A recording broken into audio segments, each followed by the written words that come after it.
देखिए, ग्रह नक्षत्रों की जो अवधारणा है इसे ठीक से समझने की जरूरत है। सबसे पहली बात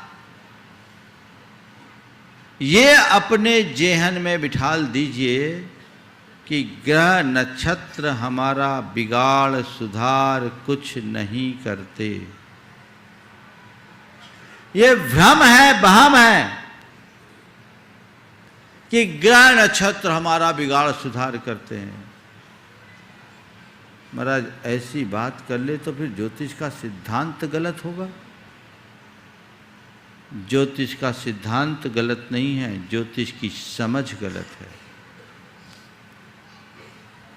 तुम्हारा शनि वक्री है तो तुम्हारा मंगल क्रूर है, तो इसकी महादशा, उसकी अंतरदशा, इसकी प्रत्यंतर दशा, ये वो जो गणित लगाते हैं, ये ग्रह परेशान कर रहा है, वो ग्रह परेशान कर रहा है, ये यथार्थतः सिद्धांत से विरुद्ध है। ग्रह कुछ नहीं करते, ग्रह हमें नहीं पेरते। सच्चे अर्थों में देखा जाए तो सबसे ज़्यादा ग्रह नक्षत्र पीड़ित हैं, क्योंकि मनुष्य लोक के सारे ज्योतिर्मंडल नित्य गति वाले हैं। हम आप तो चैन से बैठे हुए भी, जो खुद पीड़ित है वो आपको क्या पेरेगा।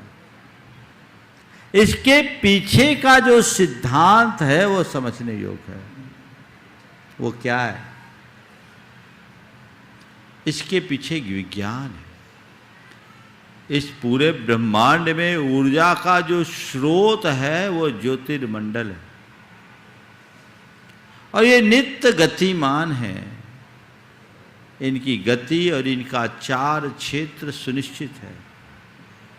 इनके गमन से ब्रह्मांड में ऊर्जा, ब्रह्मांड की ऊर्जा में परिवर्तन आता है, तो ब्रह्मांड के रसायन बदल जाते हैं, ब्रह्मांड के तत्व बदलते हैं।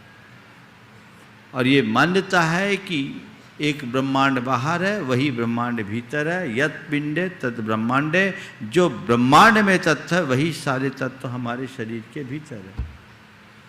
ज्योतिष मंडल के संचार से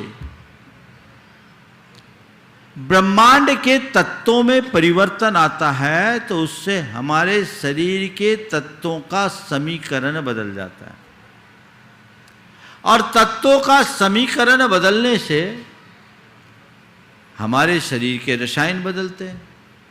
हमारे शरीर के रसायन बदलते हैं तो हमारे कर्मों का बंधन बदल जाता है, कर्मों की केमिस्ट्री चेंज हो जाती है। कर्मों की केमिस्ट्री चेंज हो जाती है, हमारे शुभ अशुभ भाव बदल जाते हैं, और उसके अनुरूप परिणाम होता है। हमने कहना शुरू कर दिया इस ग्रह के कारण, इस नक्षत्र के कारण, ऐसा नहीं है। वे अपनी गति से चल रहे हैं। उनकी गति सुनिश्चित है। आज से 1,00,000 वर्ष आगे का पंचांग आज बनाया जा सकता है। तो हमारे ज्ञानियों ने एक विज्ञान विकसित किया कि इनकी गति निश्चित है, तो ये जाना जाए कि कौन सा ग्रह किस अक्षांश में रहेगा, किस स्थान पर रहेगा, तो उस समय इस ब्रह्मांड में कैसे कैसे तत्वों की प्रधानता होगी, और उस समय जन्म लेने वाले लोगों के अंदर किस तरह के तत्व की अधिकता होगी,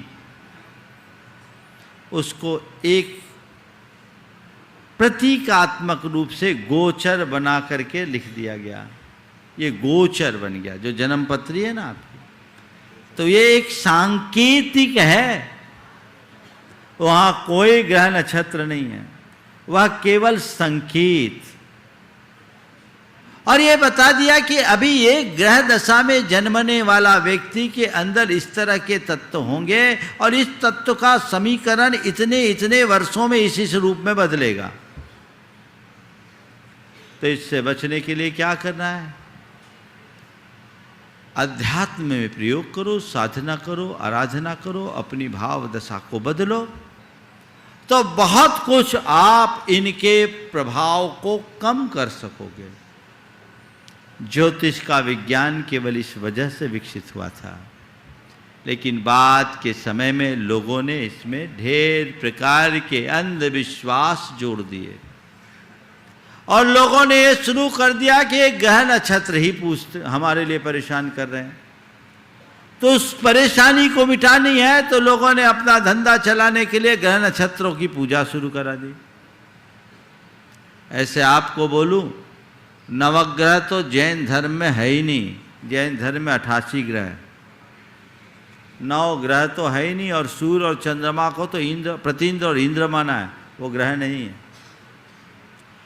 88 ग्रह बताए, 9 नहीं।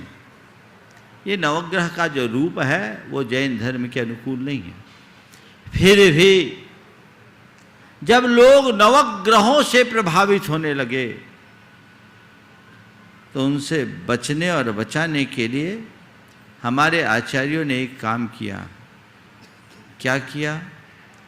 उन्होंने जिन प्रतिमाओं के नीचे लोकमान्य नवग्रहों को वंदना मुद्रा में अंकित कर दिया, जो ये संदेश देता है कि अगर तुम्हें अपने जीवन का भला चाहिए तो तुम ग्रहों को मत पूजो, भगवान को पूजो, क्योंकि ये ग्रह भी उन्हीं को पूजते हैं। 9वीं 10वीं 11वीं शताब्दी में ऐसा बहुत हुआ। आप कभी देवगढ़ जाएं, सिरोंजी जाएं, वहां की मूर्तियों में इनका अंकन है, और भी कई जगह है।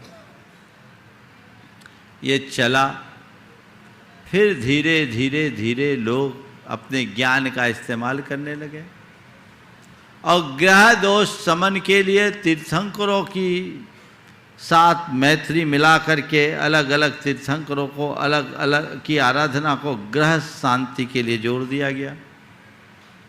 फिर नवग्रह विधान हो गया, नवग्रह अरिष्ट निवारक पूजन हो गई और चीजें हो गई, लेकिन नवग्रह मंदिर नहीं बना। 20वीं शताब्दी से पहले कोई नवग्रह मंदिर नहीं बना। लोगों का रुझान उधर हो गया तो एक भ्रम हो गया। आज नवग्रह मंदिर भी बनने लगा। मानता हूं वो तीर्थंकरों की प्रतिमा ही है, लेकिन मेरी दृष्टि में ये ठीक नहीं है। क्यों? क्योंकि इससे एक बड़ा खतरा है। आने वाले समय में हमारी पीढ़ियां इन 9 को छोड़कर और कोई को नहीं पूजेगी, और उनकी पूजा भी परिग्रह निवारण के लिए नहीं, ग्रह निवारण के लिए करेगी। और एक संभावना ये हो जाए कि इन्हीं तीर्थंकरों को 9 ग्रह न मान ले तो जकड़ लेंगे, इसलिए नहीं होना चाहिए। अरे भगवान का स्मरण करो, भगवान की पूजा करो, भक्ति करो। सब जितनी भी तुम्हारे जीवन की बाधाएं हैं पाप के उदय में है, पुण्य से ही कटेगी। लेकिन एक बात और गांठ में बांध के रख लेना, तुम चाहे कितने ग्रह को पूजो, चाहे जैसी देवी देवताओं को पूजो, और चाहे भगवान को भी क्यों ना पूजो,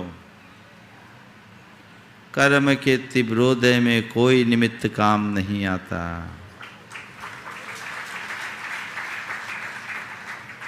अपने कर्म पर भरोसा रखो। भगवान की पूजा इसलिए ये इस विश्वास के साथ मत करना कि मैं भगवान की पूजा करूंगा तो मेरा दुख टल जाएगा। मैं अक्सर ये वाक्य कहता हूं, जिसे कल सुरेंद्र ने यहां रखा था, धर्म हमारे संकटों को टालता नहीं, संकटों में संभालता है। भगवान की भक्ति से तुम्हारा संकट टले ये सुनिश्चित नहीं है, पर भगवान की भक्ति से तुम संभलोगे ये पक्का है। बहुत ग्रह नक्षत्र और देवी देवताओं को पूजने वालों के उदाहरण है। एक शनि का ग्रह मिटाने वाला एक बाबा गर्दिश के दिन आए, अभी शायद शिक्षों में ही है ना, क्या नाम है, चलो नाम नहीं लेता हूं, शनि का ग्रह मिटाने वाले, धत्ती या धात ऐसा कुछ था। अब ये क्या है, गर्दिश के दिन आए, सबका शनि उतारने वाले के ऊपर शनि चढ़ गया। इन्हें बहम में मत पड़ो, कर्म सिद्धांत पर विश्वास करो, कर्म कांडों में भरोसा मत रखो। अब अपने जीवन में सफलीभूत होगे। भगवान की प्रतिमा विराजमान करना अच्छी बात है, लेकिन हमें उसके साथ ये भी देखना है कि हमारा उद्देश्य क्या है, तभी हम सफलीभूत हों। हाँ।